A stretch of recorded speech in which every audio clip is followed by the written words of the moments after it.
സദ്യയിലൊക്കെ നിങ്ങൾ കാണാറില്ലേ ഒരു ഇൻസ്റ്റൻ്റ് ആയിട്ടുള്ള മാങ്ങ അച്ചാർ നല്ല ടേസ്റ്റായിട്ട് അത് കഴിക്കാനായിട്ട് ഉണ്ടാക്കിയെടുക്കാനോ അതിലും എളുപ്പമാണ്. അപ്പോൾ ഈ ഒരു മാങ്ങ അച്ചാർ എങ്ങനെ ഉണ്ടാക്കിയെടുക്കുന്നതെന്ന് നോക്കാം.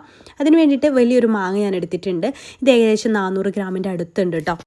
അത് ഇതുപോലെ ചെറുതാക്കി അങ്ങ് അരിഞ്ഞെടുത്തിട്ടുണ്ട്. അതിലേക്ക് 2 ടേബിൾ സ്പൂൺ ഉപ്പ് ചേർത്ത് കൊടുക്കുന്നുണ്ട്. എന്നിട്ട് ഇത് നന്നായിട്ടൊന്ന് മിക്സ് ചെയ്തെടുക്കുക. എന്നിട്ട് മിനിമം ഒരു അരമണിക്കൂറെങ്കിലും റെസ്റ്റ് ചെയ്യാൻ വെക്കണം. അതിൽ നിന്ന് വെള്ളമൊക്കെ ഇറങ്ങി വരും കേട്ടോ. അപ്പോൾ അരമണിക്കൂറായിട്ടുണ്ട്. അപ്പോൾ അതിൽ നിന്നൊക്കെ വെള്ളമൊക്കെ ഇറങ്ങി വന്നിട്ടുണ്ട്. 1 മണിക്കൂർ 2 മണിക്കൂർ ആയാലൊന്നും കുഴപ്പമില്ല കേട്ടോ.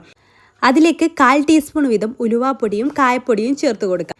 പിന്നെ ഒരു 3 ടേബിൾ സ്പൂൺ ഞാൻ കാശ്മീരി മുളക് പൊടിയാണ് ചേർത്തിട്ടുള്ളത്. നോർമൽ മുളക് പൊടിയാണെങ്കിൽ 3 ടേബിൾ സ്പൂണൊന്നും വേണ്ടി വരില്ല കേട്ടോ.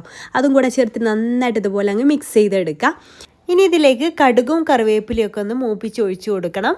ഞാനിവിടെ ഇൻസ്റ്റൻ്റായിട്ട് കഴിക്കാനുള്ളത് കൊണ്ട് തന്നെ വെളിച്ചെണ്ണയാട്ടോ എടുത്തിട്ടുള്ളത്. അപ്പോൾ നിങ്ങൾക്ക് 1-2 മാസമൊക്കെ ഫ്രിഡ്ജിൽ വെച്ച് സൂക്ഷിക്കണം എന്നുണ്ടെങ്കിൽ നല്ലെണ്ണ യൂസ് ചെയ്യുക. നല്ലെണ്ണയും വിനാഗിരിയൊക്കെ ചേർക്കാം കേട്ടോ. പക്ഷേ ഞാനിതിൽ വിനാഗിരി ഒന്നും ചേർക്കുന്നില്ല. ഈ രീതിയിലാണ് ചെയ്തെടുക്കുന്നത്. 4 ടേബിൾ സ്പൂൺ വെളിച്ചെണ്ണ എടുത്തിട്ടുണ്ട്. അതിലേക്ക് 1 ടീസ്പൂൺ കടുകും കുറച്ച് കറിവേപ്പിലയും ചേർത്തിട്ട് ആ ഒരു നല്ല ചൂടോട് കൂടെ തന്നെ ഈ മാങ്ങയിലേക്ക് അങ്ങ് ഒഴിക്കുക. എന്നിട്ട് നന്നായിട്ട് മിക്സ് ചെയ്യുക. നല്ല ചൂട് വേണം കേട്ടോ വെളിച്ചെണ്ണ, അല്ലെങ്കിൽ നല്ലെണ്ണ.